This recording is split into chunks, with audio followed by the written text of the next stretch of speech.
आज सुबह ब्रश करके मैं निकल जाता हूँ काम पे। तो ये भैया बोल रहे हैं आज हमारा धान निकाल दो। तो हम चलते हैं ट्रैक्टर लेके काम पर। ये सारे मेरे दोस्त थे।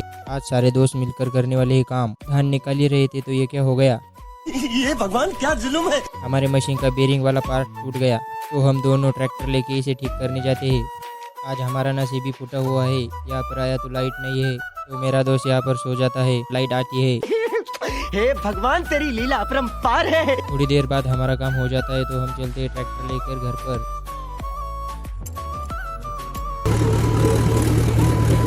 घर आके मुझे दूसरा काम लगवा देते हैं तो मजबूरन मुझे ब्लॉग को बंद करना पड़ता है।